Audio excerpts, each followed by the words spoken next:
Hi, it's Gloria Baker. Today I come to give you some information on a sitter or CNA, whichever one you prefer to call it. I am a sitter. I started out years ago doing this by taking care of my parents. If someone had told me I would have taken this job on full time, I would have told them no, not me. I can't do that.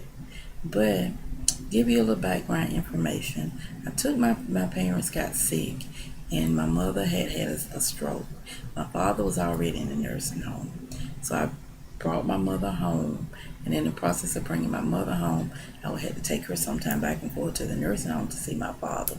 But in that process, I got tired of going back and forth to the nursing home and bringing her back and having to deal with her and her emotions when I got home, and my children emotions when I got home, because they didn't like seeing their grandmother upset. They didn't like seeing their grandfather upset. So I made the decision to bring my parents home. And everything I learned firsthand with my parents. Well, then one day I went to take this test to see if I could pass it. And what? I passed it with flying colors. I think I only got like 3 questions wrong. And the lady said, "Where did you learn all this information from? And how did you learn to do this? And how did you learn to do that?" I said, "From my parents." I told her, I said, when I first started keeping my parents, I couldn't even change their diaper because they was bedridden and they had to wear Pampers. I told them, I said, it wore me out. It took me an hour to change one diaper. But anyway, back to the information that I'm going to talk about, the CNA.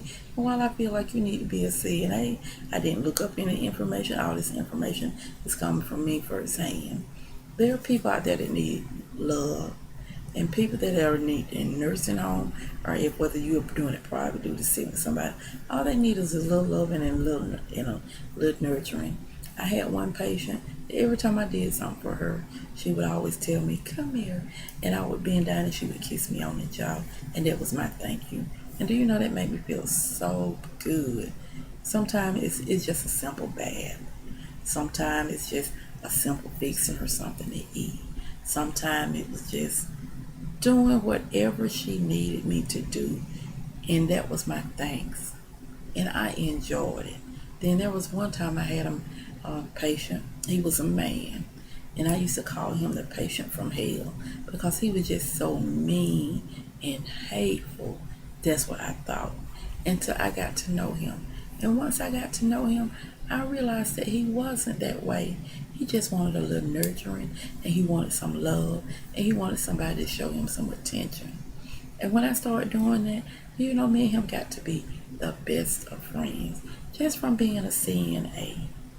I mean, you go in there, you do your job, but you do your job and you do it with love and nurturing and understanding, and let them know, hey, I know you don't want to be in this predicament. I understand you. I feel you. I know you may be embarrassed, but I got you. I'm going to take care of you. I love you. And you will see the turnaround in these people. They turn around. Like I say, the patient that I used to call the man from hell, he did a 360. Me and him used to laugh together and joke and play. But when I first started sitting with him, I was like, ooh, I kept looking at him, what time is it? I am so ready to go.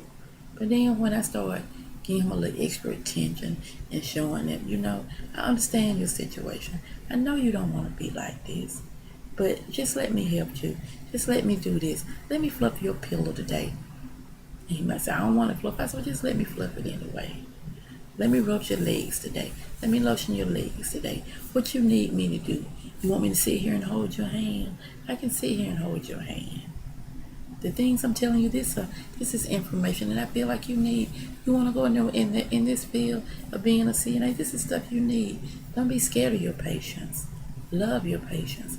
Walk in the room with them and say, "Hey, I'm Gloria. I'm your sitter.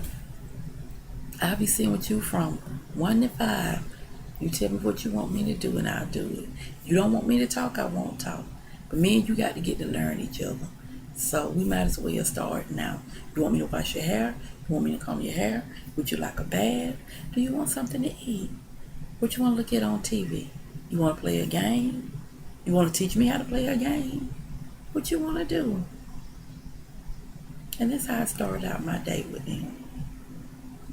And it ends up being so fun and loving. And sometimes we would laugh so hard. Sometimes I'd be crying. Like one time I went and I was clipping this lady's toenails. And I said, why you don't go to the doctor to get your toenails clipped? And she told me the story about when she went to the doctor and the doctor pinched her toe. And I laughed so hard that I looked up, me and her both was crying. We was laughing so hard. I said, you don't want? She said, no, I'd rather for you to do it. So I would soak her feet and clip her toenails. And sometimes it's the simple thing is going to the store, finding out they like something. It could be a piece of bubble gum. I would go and say, well, look, I thought about you today when I was in the store, and look what I brought you. And I had one patient that liked root beer floats. So every now and then I go to the store, I get a root beer and some ice cream. And I was like, I thought about you today, look what I brought. And we'll eat a root beer float. And that was so enjoyable to her. Sometimes it was a piece of peppermint candy. Then I had one patient that he liked it buttermilk. And I told him, I said, I'll go get you some buttermilk. But I can't drink that buttermilk with you. You drink the buttermilk and I drink some buttermilk. But then he liked pickles, so I told him, I said, well, I eat a pickle with you. But I can't do buttermilk and pickles, not together. That was his palate. He liked the buttermilk and pickles together. I couldn't do that one. I hope my little information has been good to you, and I hope I wasn't talking all off the wall about what I like to do. But as you can tell, as being a sitter, I love my job. I love it. I love it. I love my job. I like taking care of the elderly because one day I know I'm going to get there. And the care that I give to someone, I hope someone be just as nice to me and return that care to me and nurture me and love me. I don't want to be mean and ugly and hateful and someone don't want to come. Even though I've had one of those patients, me and him turned out to be the best buds. I loved it, my patient.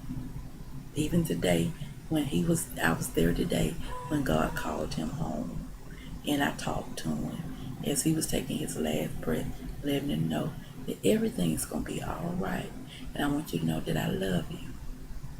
If he heard nothing else, I wanted him to know that I did love him, and everything was gonna be all right. CNA work, it's a job, but somebody got to do it. Somebody got to go in there and bathe the patient. Somebody got to go in there and change their diapers. Somebody got to go in there and give them their meds. Somebody got to go in there and clean up the throw up. You know, we got to do it. But do it with a great attitude. Go in there and do it with love. Don't go in there saying, well, it's a job, I got to go in and do it. I'll go in there and say, well, oh man, why are they buzzing me? I just left out of there.